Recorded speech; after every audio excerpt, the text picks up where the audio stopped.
राधे राधे भक्तों। तो आज हम श्रवण करेंगे मार्गशीर्ष मास की शुक्ल पक्ष की मोक्षदा एकादशी व्रत कथा। इस एकादशी को भगवान श्री हरि का पूजन पाठ करना चाहिए। इस बार मोक्षदा एकादशी 11 दिसंबर को है। तो चलिए कथा श्रवण करते हैं।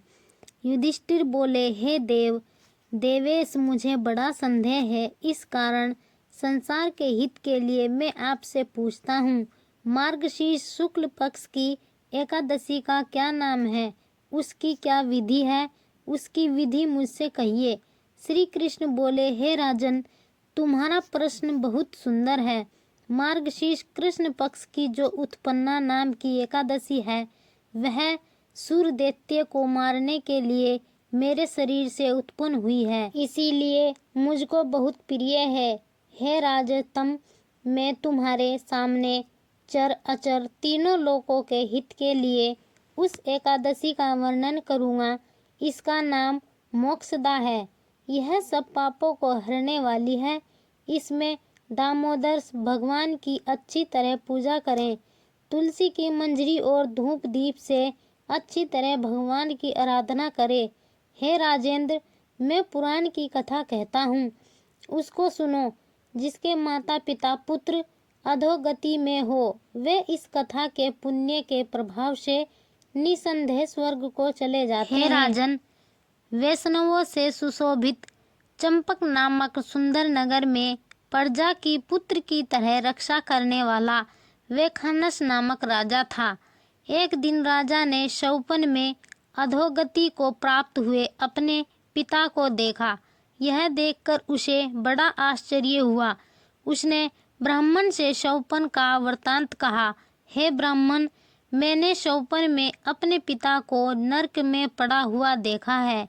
पिता ने मुझसे कहा कि हे पुत्र, मैं अधोगति में हूँ, मेरा उद्धार करो। स्त्री पुत्र मुझे अच्छे नहीं लगते, मैं क्या करूँ? हे ब्राह्मणों, जिसके द्वारा मेरे पूर्वजों को मोक्ष हो जाए, ऐसा दान व्रत तप योग कुछ बतलाइए। जिसका पिता नरक में है, उस बलवान पुत्र के जीवन से क्या लाभ? उस पुत्र का जन्म व्यर्थ है। ब्राह्मण बोले, हे नृप, यहाँ पर्वत मुनि का आश्रम पास में है, उनके पास आप जाइए। वे भूत भविष्य वर्तमान सबको जानते हैं। वह राजा उनका वचन सुनकर मुनि के आश्रम में गया। वह आश्रम शांत प्रकृति के ब्राह्मण, प्रजा और मुनीश्वरों से सुशोभित था। राजा ने वहां जाकर पृथ्वी पर साष्टांग प्रणाम किया। मुनि ने यह राज्य के 7 अंगों की कुशल पूछी और कहा कि तुम्हारा राज्य निष्कंटक तो है। राजा बोला, हे विप्र, आपकी कृपा से सब कुशल होने पर भी कुछ विघ्न उत्पन्न हो गया है। हे ब्राह्मण, मुझे कुछ संदेह है, उसको आप दूर कीजिए। पर्वत मुनि राजा के यह वचन सुनकर नेत्र बंद करके भूत भविष्य को सोचने लगे। फिर राजा से बोले, हे राजेंद्र, आपके पिता के पाप को मैंने समझ लिया है।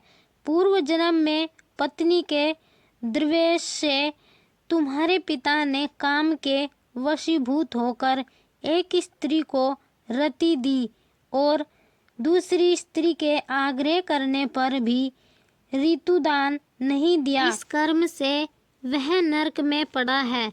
राजा बोला, हे मुनि, किस व्रत और दान से उस नरक से मेरे पिता का उद्धार होगा, वह उपाय मुझसे कहिए। मुनि बोले, मार्गशीर्ष शुक्ल पक्ष में मोक्षदा नाम की एकादशी है। तुम सब लोग उसका व्रत करके उसका पुण्य पिता को दे दो। मुनि के इस वचन को सुनकर राजा अपने घर आ गया। जब आगमन सुदी 11 आई, तब स्त्री पुरुष और रनिवास समेत विधि पूर्वक व्रत करके उसका पुण्य राजा को दिया। वैखानस का पिता स्वर्ग को गया और आकाश से स्पष्ट शब्दों में राजा से बोला, हे पुत्र, तेरा सदा कल्याण हो। यह कहकर वह स्वर्ग को चला गया।